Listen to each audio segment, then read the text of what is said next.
आप सबको जय मसीह की। मैं आपका स्वागत करता हूं प्रभु यीशु के नाम अपने चैनल पर।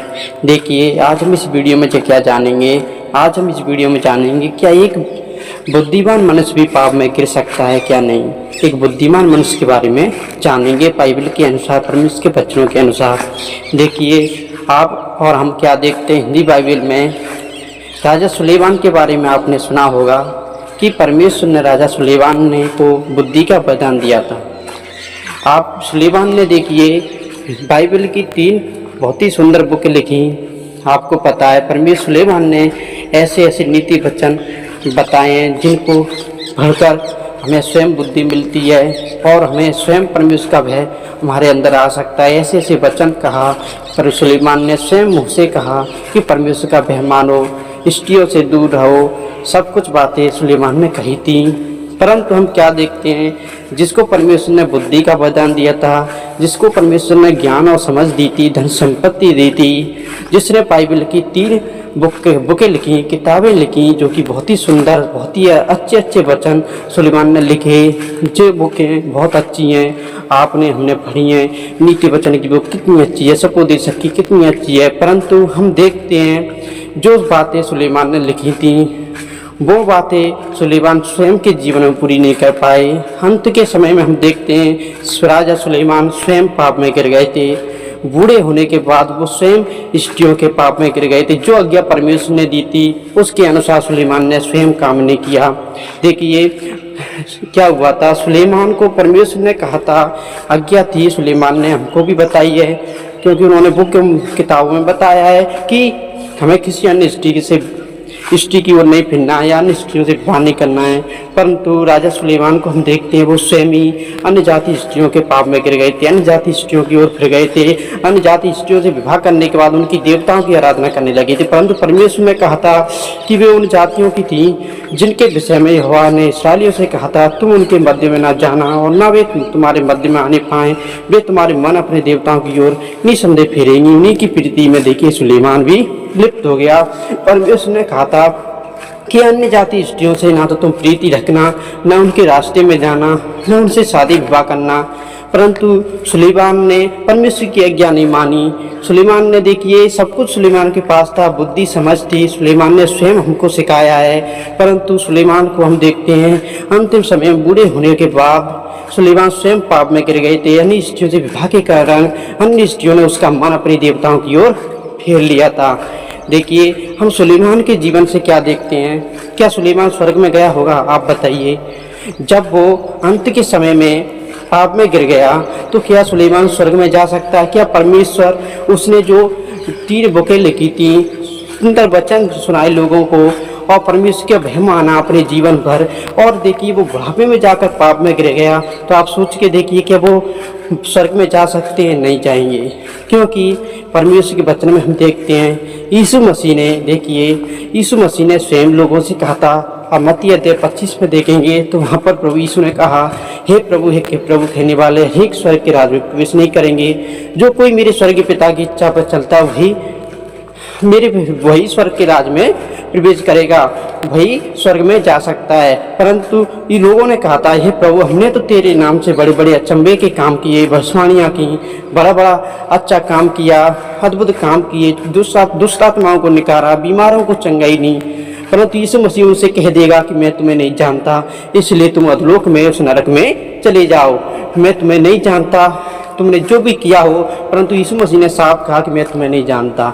देखिए इन बातों से हम क्या जानते हैं, हम इन बातों से क्या समझते हैं? या तो मनुष्य अपने जीवन भर कितने भी अद्भुत काम करे, कितने भी चमत्कार करे, कितना भी अच्छा प्रचार सुनाए। अब सुलेमान कितना बुद्धिमान मनुष्य था जिसने 3 बुकें लिखी। हम देखते हैं आज के समय में भी बहुत सारे बुद्धिमान मनुष्य होते हैं, हो सकते हैं, बहुत अच्छा प्रचार सुनाते हैं, बाइबल की बहुत अच्छी नॉलेज रखते हैं, स्टेज पे खड़े होकर बहुत ही सुंदर वचन सुनाते हैं। आप हमको लगता है ये मनुष्य बहुत ही बुद्धिमान है, क्या वो पाप में नहीं गिर सकता? वो भी पाप में गिर सकता है। एक हम देखते हैं कि राजा सुलेमान भी पाप में गिर गए, तो क्या एक बुद्धिमान मनुष्य आज के समय में पाप में नहीं गिर सकता? गिर सकता है यदि वो परमेश्वर की आज्ञाओं पर, परमेश्वर के भय में नहीं चला। क्योंकि परमेश्वर ने राजा सुलेमान से कहा था, एक राजा को आज्ञा दी थी परमेश्वर ने, कि जब तू राजा बने, गद्दी पर बैठे, जो बुक जो व्यवस्था मैंने तुझे दी है, जो उसके पास एक अपनी नकल रख लेना, परमेश्वर की आज्ञाओं की एक फोटो कॉपी कराकर उसकी नकल अपने पास रखना, जिससे कि उसका तू अध्ययन करते रहे, जिससे पाप से बचा रहे। परंतु सुलेमान ने देखिए स्वयं दूसरों को बताया, दूसरों को अच्छी शिक्षा दी, अच्छे समाचार सुनाए, अच्छे वचन सुनाए, परंतु अंत में हम देखते हैं वो अंत में पाप में गिर गया। और हमें अब जानेंगे क्या सुलेमान स्वर्ग में गया होगा या नरक में। देखिए आप व्यवस्था विवरण की बुक में देखेंगे, वहाँ पर प्रभु ने कहा है कोई धर्मी व्यक्ति अपने धार्मिकता के कामों से फिरकर बुरे काम करने लगे तो प्रभु यीशु ने परमेश्वर ने कहा है व्यवस्था विवरण में कि उसके किसी भी काम का स्मरण नहीं किया जाएगा, परंतु जो उसने बुरे काम किए होंगे, जो दुष्ट काम किए होंगे, उन्हीं का स्मरण किया जाएगा, उसके सभी धार्मिकता के कामों को भुला दिया जाएगा। ऐसे ही परमेश्वर के पास जाने के बाद राजा सुलेमान भी कह रहे होंगे कि मैंने तो तेरी इतनी पुकें लिखी, इतनी किताबें लिखी, तेरे लिए कितनी प्रशंसा, तेरी कितनी महिमा की, तेरे लोगों का न्याय किया, तेरे लोगों के लिए मैंने भलाइयाँ की, अच्छे अच्छे काम किए, परंतु परमेश्वर कह देगा मैं तुझे नहीं जानता। क्यों कह देगा? परमेश्वर ने व्यवस्था में साफ लिखा है और नीति और मती अध्याय में भी हम देखते हैं यीशु मसीह ने कहा है कि भविष्यवाणी करने वाले, अद्भुत काम करने वाले कोई भी स्वर्ग के राज्य में प्रवेश नहीं करेगा जो परमेश्वर के आज्ञा पर नहीं चलता। तो राजा सुलेमान से भी परमेश्वर कह देगा कि मैं तुझे नहीं जानता, क्योंकि तू धार्मिकता से अपनी फिरकर दुष्ट काम करने लगा। देखिए और एक प्रभु यीशु मसीह ने, परमेश्वर ने व्यवस्था विवरण में एक भी और बात कही थी, यदि कोई पापी मनुष्य है, कोई दुष्ट मनुष्य है, यदि वो अपने बुरे काम को छोड़कर अंत में क्या करने लगे, धार्मिकता के काम करने लगे, तो परमेश्वर ने क्या कहा है उसके सभी कामों को भुला दिया जाएगा। जो उसने पाप किए उनको भुला दिया जाएगा, परंतु जो उसके धार्मिकता के काम हुए उनके कारण वो स्वर्ग में जाएगा। तो हम क्या देखते हैं, जिसको बुद्धि का वरदान मिला था वो देखिए स्वर्ग में नहीं गया होगा। कितनी अफसोस की बात है, कितने दुख की बात है। जिसको परमेश्वर ने ज्ञान बुद्धि का वरदान दिया, जिसने सारी संसार में उसके बराबर कोई समान बुद्धिमान नहीं था, इतना परमेश्वर ने कहा कि पृथ्वी पर तेरे तुल्य ना तो कोई हुआ है ना कोई होगा, इतना बुद्धिमान राजा सुलेमान को बनाया था, वो भी देखिए पाप में गिर गया। तो सोच के देखिए क्या वो स्वर्ग में गया होगा? नहीं गया होगा, क्योंकि परमेश्वर के वचन में लिखा है वो यदि कोई धार्मिकता से फिरकर यदि बुरे काम करने लगे तो वो उसके अच्छे कामों का स्मरण नहीं किया जाएगा। तो आज के समय में हम क्या देखें, यदि कोई मनुष्य कितना भी अच्छा प्रचारक कर रहा है, बुद्धिमान है, कितनी भी अच्छा बाइबल की नॉलेज रखता है, कितनी भी सुंदर वचन सुनाता है, अद्भुत काम करता है, चमत्कार करते हैं, बहुत सारी कलीसिया में बहुत सारे पादरी लोग हैं, यदि वो बहुत बड़े बड़े काम कर रहे हैं, यदि वो परमेश्वर की आज्ञाओं से भटक गए और यदि उनके अंदर पैसे का घमंड आ गया। देखिए हम देखते हैं, एक और बात देखते हैं कि राजा सुलेमान के जीवन में पैसे की कमी नहीं थी, उन्हें परमेश्वर ने उसे धन संपत्ति में भी सबसे आगे बनाया था, उसे पैसे की प्रतिष्ठा भी बहुत दी थी। तो देखिए ऐसा भी हो सकता है, आज के समय में बहुत सारे पादरी लोग हैं जो बहुत अच्छा प्रचार करते हैं, बहुत अद्भुत काम परमेश्वर उनके जीवन से करता है, परंतु उनके जीवन में लालच आ गया हो तो वो क्या करें, पाप से भटक गए होंगे, परमेश्वर से भटक गए होंगे तो वो पाप करने लग गए, तो उनकी कोई भी धार्मिकता का काम नहीं, कोई भी धार्मिकता का काम स्मरण नहीं किया जाएगा, परंतु वो अपने पाप के कारण नाश होंगे कि यदि उनके जीवन में लालच आया हो। तो मैं उन सभी से भी कहना चाहता हूँ, यदि जिसके जीवन से जो पादरी लोग हैं, जो बड़े बड़े पादरी हैं, यदि जो परमेश्वर के अद्भुत काम करते हैं, भविष्यवाणियाँ करते हैं, आप और मैं ये ना सोचें कि वो स्वर्ग जाएंगे। यदि वो परमेश्वर की आज्ञा से भटक गए तो वो परमेश्वर क्या वो स्वर्ग नहीं जा सकते, उनकी कोई भी धार्मिकता का काम स्मरण नहीं किया जाएगा। हम ये भी ना सोचें कि जो कोई बड़े बड़े काम करता है, अद्भुत काम करता है, चमत्कार करता है, वो धर्मी व्यक्ति है या जो वो स्वर्ग जाएगा, नहीं जा सकता, क्योंकि परमेश्वर ने जिसका आपसे किया है वो बड़े बड़े काम कर सकता है, क्योंकि वचन प्रभु यीशु ने कहा है भविष्यवाणियाँ करने वाला, एक भविष्यवाणी करने वाले, बड़े बड़े काम करने वाले स्वर्ग के राज्य में प्रवेश ना करेंगे। हे प्रभु कहने वाले स्वर्ग के राज्य में प्रवेश नहीं करेंगे। तो देखिए हमें किसी भी पादरी की बुराई तो नहीं करनी है, परंतु हमें ये वचन के द्वारा हमें देख लेना है, यदि वचन के खिलाफ है मनुष्य, वो कितने भी अद्भुत काम हो रहे हैं उसके जीवन में, परमेश्वर के वचन के अनुसार नहीं है उसका जीवन, तो वो स्वर्ग नहीं जा सकता। इसलिए हमें तो बाइबल में परमेश्वर के वचन के अनुसार चलना है, हमें कोशिश करनी है कि हम परमेश्वर के वचनों के अनुसार जीवन बिताएं। देखिए हम राजा सुलेमान, और अगली बात हम क्या देखते हैं कि राजा सुलेमान ने अन्य स्त्रियों से विवाह किया, जिससे क्या हुआ था, उन स्त्रियों ने सुलेमान का मन अपनी देवताओं की ओर कर लिया और देखिए परमेश्वर की आज्ञाओं के विरुद्ध सुलेमान गया। सुलेमान ने मूर्ति की पूजा की, अन्य देवताओं की प्रार्थना की, अन्य देवताओं के आगे झुका, क्योंकि परमेश्वर ने पहली आज्ञा यही दी थी कि तुम मुझे छोड़ किसी दूसरे को प्रभु करके ना मानना। परंतु जिस सुलेमान ने दूसरों को शिक्षा दी, दूसरों के जीवन को बचाया, दूसरों को परमेश्वर के वचन सिखाए, परंतु वो स्वयं ही अंत में देखते हैं बूढ़ा होने पर स्वयं दूसरे देवता के सामने झुका, परमेश्वर को छोड़कर दूसरे की आराधना की। परमेश्वर ने जो आज्ञा दी थी उसका पालन नहीं किया। परंतु आज के समय में हम क्या देखते हैं, आज के जीवन में भी मैंने खुद स्वयं अनुभव किया है। बहुत सारे विश्वासी लोग हैं जो अन्य जाति स्त्रियों से विवाह कर लेती हैं, जो परमेश्वर को नहीं जानती उन स्त्रियों से विवाह कर लेते हैं। तो क्या होता है, उनका जीवन परमेश्वर से भटक जाता है। वो स्त्रियां परमेश्वर से उसे अलग कर देती हैं, उस व्यक्ति को।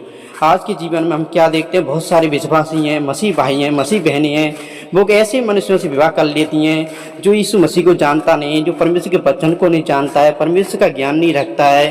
तो अंत में क्या देखते हैं, वो मनुष्य परमेश्वर उस स्त्री के कारण परमेश्वर से भटक जाता है, या वो जैसे ही सुलेमान भटका उसी तरह के वो भी अन्य देवताओं की आराधना में लग जाता है। तो देखिए जो परमेश्वर ने जिसे बुद्धिमान, जिसको ज्ञान बुद्धि का वरदान दिया था, जिसने बाइबल की 3 बुकें लिखी, यदि उसे एक स्त्री बहका सकती है, वो भी अन्य जाति स्त्री से विवाह करके पाप में गिर सकता है। तो आज के समय के लोगों को सोचना चाहिए क्या हम बच सकते हैं, नहीं बच सकते। क्योंकि हमने बहुत अनुभव किया, मैंने भी जीवन में। बहुत से लोग ये कहते हैं कि हम अन्य जाति स्त्रियों से विवाह कर लेंगे। यदि वो गैर विश्वासी लड़की है या गैर विश्वासी लड़का है तो हम क्या करेंगे, अपनी कोशिशों से उसे परमेश्वर की ओर खींच लेंगे, या उसके विश्वास को हम प्रभु यीशु मसीह पर ले आएंगे। परंतु क्या होता है, उनके विचार तो पूरे नहीं होते, परंतु जो वो सोचते हैं वो तो पूरा नहीं होता। अंत में हम क्या देखते हैं, वो तो परमेश्वर की ओर नहीं खींच पाते उसे, परंतु वो उसे अपने देवताओं की ओर खींच लेती हैं। जैसे कि सुलेमान को भी अन्य जाति स्त्रियों ने अपने देवताओं की ओर खींचकर उसे परमेश्वर से दूर कर दिया। ऐसे ही हमें भी ये नहीं सोचना है कि हम किसी अन्य जाति स्त्री से विवाह करके या गैर विश्वासी लड़की से विवाह करके उसे परमेश्वर की ओर खींच लेंगे या उसे प्रभु यीशु पर उसके विश्वास को ले आएंगे। नहीं, ऐसा नहीं होगा। अंत में क्या होगा, ऐसा हम उसे विश्वास में नहीं ला सकते, परंतु वो स्वयं हमारे विश्वास से हमें भटका सकती है। इसलिए जितनी कोशिश हो सके उतनी कोशिश करो कि हमें एक विश्वासी लड़की से जो परमेश्वर का नॉलेज रखती है, परमेश्वर को जानती हैं, परमेश्वर ज्ञान का मानते हैं, उन्हीं के साथ विवाह करें, जिससे कि क्या हो, हम परमेश्वर से भटके नहीं। क्योंकि वचन में लिखा है 1 से 2 भले, यदि एक गिरे तो दूसरा उसे उठाने वाला है। यदि दोनों विश्वासी होंगे तो एक गिरेगा तो दूसरा उसे उठा लेगा। यदि एक अविश्वासी है, एक विश्वासी है, तो वो गिरा तो उसे उठाने वाला कोई नहीं होगा। यदि पति पत्नी दोनों विश्वासी होंगे तो एक का विश्वास कम होगा, एक भटकने की कोशिश करेगा तो दूसरा उसे पकड़ के उठा लेगा। इसलिए कैसा होना चाहिए विश्वासी जीवन, एक विश्वासी को एक विश्वासी से विवाह करना चाहिए, जिससे कि यदि एक गिरे तो दूसरा उसे उठा ले। देखिए हम यहीं पे अपनी वीडियो को समाप्त करते हैं। परमेश्वर आपको आशीष दे। God bless you. आपको वीडियो अच्छी लगी हो तो लाइक करें, और सबसे पहले आपसे एक निवेदन है कि आप चैनल को सब्सक्राइब करना भी ना भूलें, जिससे कि आने वाली सभी वीडियो आपके पास पहुंच सके। आप कमेंट में ज़रूर बताएं कि आपको वीडियो कैसी लगी। अच्छी लगी होगी तो मैं आगे भी वीडियो बनाने की कोशिश करेंगे। परमेश्वर का आपको आशीष दे। God bless you. आमीन।